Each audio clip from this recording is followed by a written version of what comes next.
What's up, everybody? Chewy and I coming at you today. We got another One Piece chapter review, and this time it's chapter 1047. And it feels like it's been forever since we got another One Piece chapter. It's been on break and all that. It's been like 2 weeks, especially after that cliffhanger of Luffy carrying a bolt of lightning down and gonna strike Kaido with a huge bolt of lightning, which was just out of this world, out of this, just flat out amazing, right? Anyway, guys, if you guys could do me a favor, like the video, comment down below, subscribe to the channel, man. I will have more One Piece content on the way. Give me your thoughts down below, man. Talk to you about this chapter, because man, this chapter, what a way to deliver after 2 weeks. First off, we start off the chapter with because we saw the ending there with Luffy holding the Thunderbolt or lightning bolt or whatever. And from here we get this chapter. We start off with we're starting off with Yamato talking to Momonosuke, talking about telling him to basically make the flame clouds, to keep this island moving because Kaido is weakening and the island is about to fall, and he needs to hold it up so that way, or at least maintain it so that if Kaido gets defeated, like he can at least gently drop the island, to the water, and it could just stay there and not land on top of Onigashima and kill all those people down below and kill everybody else that's in the island. So yeah, I mean, we're just cut to that, and we cut to the backstory again. With Hiyori. I'm sorry, with Toki talking with Momonosuke and just letting him know that, hey, listen, you're the one that's gonna revive the Kozuki clan, and that's it. 20 years from now, you're the heir, you're the older brother. At this point in time, and you're gonna basically take care of this. You know what I mean? Your sister's gonna stay behind and all that. And from there, we cut to, and of course, Momonosuke is just being a kid, like he can't, he wants to be with his mom and just protect her and all that. And of course, she's like, "No, you gotta go. You gotta go. If you die, I mean, everything's over from here. You know what I mean? Like you're the heir." From there, you got to, you cut to the samurai. Oh my god, I already forgot his name already. It doesn't matter. We cut to the samurai and just talking basically like, you know what I mean? Hey, listen, send me to the future too because, you know, I'm gonna end up dying. I'd rather die an honorable death rather than die here a coward. Basically like being in the flames and all that stuff. Like let me fight to the death. Kinemon. Oh my god, I almost forgot. Now I remember his name, Kinemon. Yeah. So, I'd rather fight a chance to fight to the death than burn to death, right? But the thing is here with Kinemon, it's funny because like we all thought he died a few times already, and from there it's just like, he says this, and it's like it leads me to believe. I don't know if I don't know if Oda has the heart to kill Kinemon, and he should. I mean, he should be one of the characters that should be axed, should be killed. I think it'll have a big impact. I think it'll have a big dramatic effect on this in the series. I think it'll have feels. You know what I'm saying? Like if you kill Kinemon, he's one of the scabbards that I think if were to die, it'd be him. So with this, maybe Kinemon ends up somehow dying at the end of this. I don't know. We'll see. We'll see what happens with that. But like Oda puts that in here. Like I feel like he's teasing us, man. You know what I'm saying? It's just like, come on, man. Like kill this guy. Kill Kinemon already. You know what I mean? Give him I thought he had a badass death with Kaido, and it's like, oh my god. Not really did he cut him in half. I mean, apparently Law's ability was still around, and he could still be cut in half and still walk around, do fart jokes and all that stuff. But whatever. So from there, of course, that flashback happens, and then we cut to the future, and and of course he keeps telling us, listen, if he can't do this, he can't face his mother and all that stuff. So he's got to find a way to stop him from getting away from the capital. Then we cut to the best part of this chapter. I mean, the battle between Kaido and Luffy. From there, we get to see Luffy throw a thunderbolt, and I just realized how he did this. Okay, the fact that Luffy can turn everything around him to rubber, he can also turn the elements to rubber too. Like he turned that bolt of lightning into rubber and then threw it at Kaido. I didn't even think about that a week ago when it happened. Like I just thought he grabbed a piece of lightning, and I'm just like, oh my god, this is just ridiculous. Like what the hell is he doing? Like how is, you know what I mean? Now he just grabbed lightning and throw. Yeah, so he turned it into rubber and then grabbed it and threw it. And as he's throwing it, that lightning bolt's coming down, and then Kaido ends up dodging it, but it explodes just like a thunderbolt, like right to the ground. He ends up dodging it. So, of course, Kaido just makes a mention, you need to stop playing around, bro. Like, this is a real battle, man. Like, your life is on the line. You know what I'm saying? You can't keep playing these little kid games with this ability that that you're using right now. You know what I mean? So, all that being said, the dodges lightning bolt. He goes and attacks Luffy again. He starts hitting him, and then once again, Luffy grabs onto the thunderbolt, one that came down, and he starts spinning himself around and around and around. And then from there, once that happens, Kaido just starts monologuing here, and he starts talking. He's like, in the end, a strong devil fruit power isn't enough to conquer these seas, right? And we get to like the best reveal of this chapter. Okay, Wano has revealed a lot about One Piece, about the story and where we're headed and all that stuff, revealing stuff about Roger, Whitebeard, all these other characters. We get another drop here, right? We get confirmation from Kaido himself that Roger has no devil fruit power. He has never had a devil fruit power. So this entire time, the king of the just to show how much of a badass he really was, he didn't even have a devil fruit. It was all hockey. And Kaido's making a point saying that it's not just about devil fruits and ridiculous power. It's about your willpower, man. It's about hockey. Hockey's the most dominant factor, not devil fruits. And if you think about it, like Shanks has basically been untouchable, right? The entire time. He's one of the strongest Yonkos ever. You know what I mean? In the story, he doesn't use a devil fruit, and he's really really effective. Roger to the made it to One Piece and made it to Rafto. Granted, he had some assistance, but he did it with no devil fruit power at all. So I mean, Kaido has a point here. You know what I'm saying? Like, and hockey basically is like the other thing is too is like hockey kind of like nullifies like the devil fruits a little bit. You know what I mean? Because if you're a Logia, you know what I'm saying, you think you're invincible because I can't touch you because you're this element. Hockey, you could touch, hit them and do damage to them, and use arm and hockey and all that stuff. He makes a good point.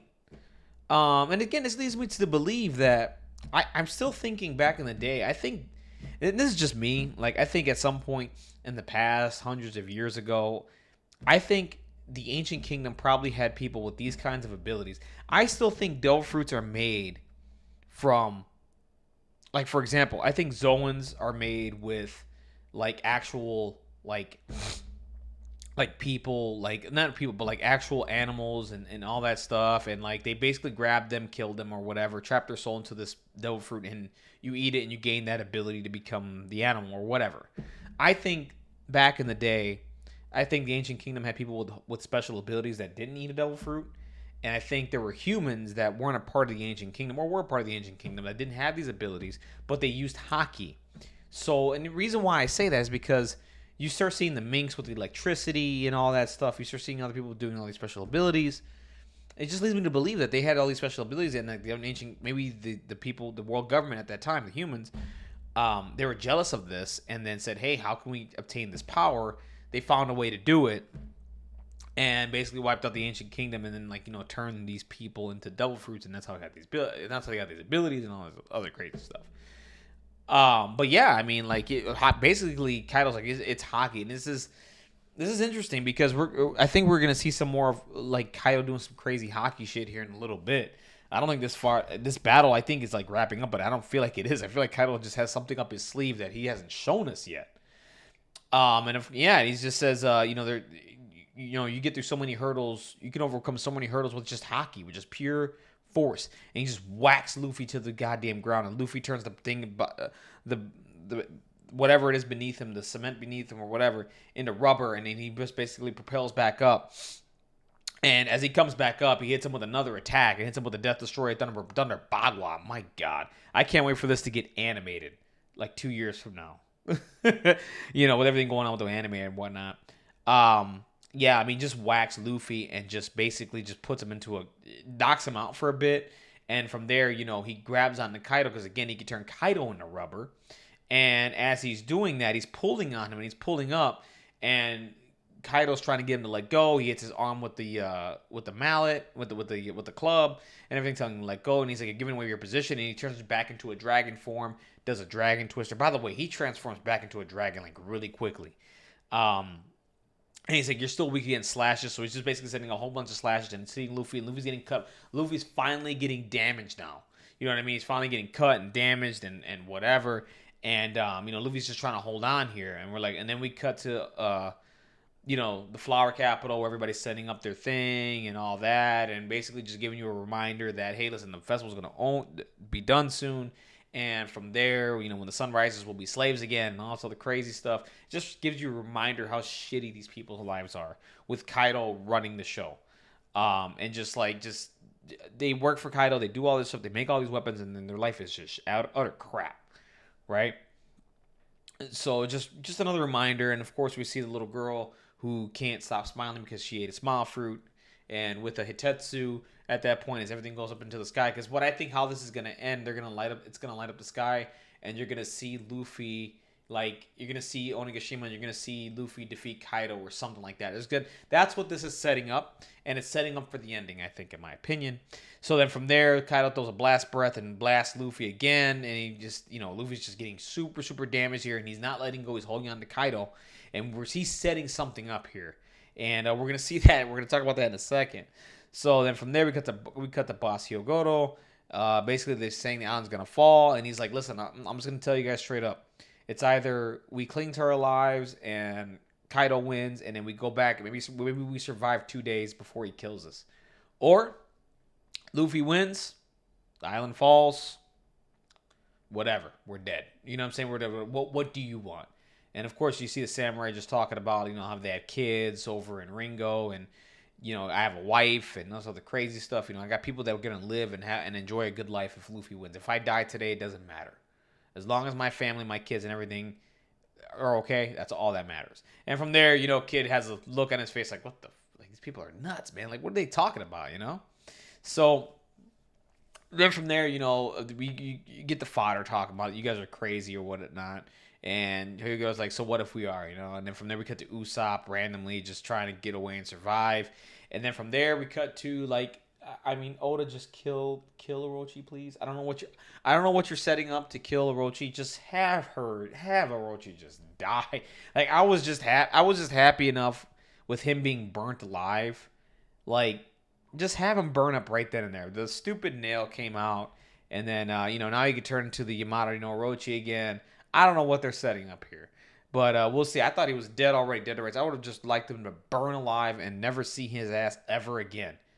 We'll see what they're setting up here. And then from there, we cut to Luffy and Kaido. And, of course, Luffy's talking to Momonosuke, communicating with him and saying, hey, Momo, listen. Once he says that, though, you see this giant fist come out from the sky, and it's just as big as the island and, the size of Kaido. It's the size of the island, dude. This fucking attack is coming down, and basically he's holding on to Kaido. You gotta understand this. He's pulling Kaido into the punch and doing all this force with Haki, by the way. This is armament-coated punch, giant, huge punch that's coming down. This is basically a nuke, guys. This is a nuke. If you guys don't understand, this is a nuke. And he's basically going to do this giant punch right into Kaido, and he tells him, hey, listen, I need you to move the island. I need you to prepare to, he's going to punch through the island, and, he's basically saying, listen, I need you to do something, you know what I mean? I need you to, basically just, move the island, just make sure he can maintain it, because this is going to be huge. This is going to be big. This is going to be the one that ends it here. And I think this is the ending at this point. And that's the end of the chapter. And I think this is basically the end of the battle here. I think Kaido does go down after this punch here.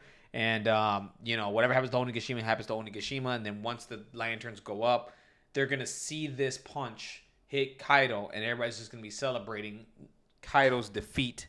And they're going to celebrate a victory. And this is a wonderful way to end this chapter. And honestly, this attack is a wonderful way to end this fight, to be honest with you. But anyways, guys, it's great to read One Piece again. It was gone for about 2 weeks. The big reveal in this chapter is Roger never had a devil fruit. Like, Roger is such a badass. He just used Haki and willpower and went through the Grand Line without a devil fruit. I had a feeling that Roger didn't have a devil fruit because no one ever talked about his devil fruit abilities. We never saw it when he fought Whitebeard. I mean, that would be the perfect chance to show it, and he didn't. So it's insane that Roger. Here's the thing: Roger went through rocks. Roger went through Whitebeard, without it just shows how strong Haki is in this universe. And it just shows how much of a badass Gold Roger was, man, in his time. And, man, what a wonderful chapter and what a wonderful way to end it. We're getting to the ending here. I don't know if we're going to give a break next week. I think we are. I'm not 100% sure. People are saying I think we'll get a chapter early, and then we'll get a 2-week break from there. We'll see how that goes. This chapter was hype as fuck. This chapter was just hype, and I loved every second of it. Uh, there's some, little things here that, I mean, again, I don't care about Orochi. They could have just burnt alive. From all I care, off screen, I would not have gave a damn. But he's back alive because Oda has some plan for him. I don't know what it is. Anyways, guys, that's it for me. Have a wonderful, blessed day. Tell me your thoughts down below about the chapter, and what do you think about Roger never having a devil fruit and just being a badass with hockey and just conquering the Grand Line and conquering everybody and being the king of the pirates. Tell me what you think about that. Do you also think Kaido has another trick up his sleeve when it comes to hockey? All right, well, I think with all this being said, I think he has one more trick up his sleeve with hockey or something, because what's leading me to believe, what's leading me here, what I'm believing here is I don't think Kaido did much with his devil fruit. That's what's leading me to believe. I think Kaido truly believed in hockey and worked on that a lot more than his devil fruit. And maybe he has never awakened his devil fruit because I don't think he cared. I think he was like, I have all this willpower. I got hockey. That's all I need because Roger did it. You know what I'm saying? And I think that's why we're probably not going to see an awakening from Kaido, because I don't think he's ever mastered it. I don't even think he ever thought he needed it. Maybe I'm wrong here. Maybe we do see an awakening from Kaido. I personally still think the awakening is the hybrid form thing. Honestly, that's my humblest opinion. I think that's what the awakening of the Zoan Devil Fruit is. I know there's a in Impel Down or whatever, something about them waking up, and no, I don't think that's what it is.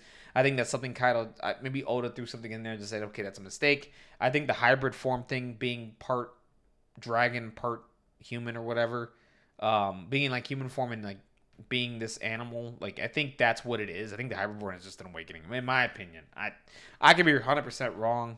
Maybe we are going to see an awakening here in a second, but I don't think Kaido ever cared for it. I'm just gonna be honest. I don't think Kaido ever cared for it. Just do off that fact that Roger didn't need it. So maybe those are his thoughts.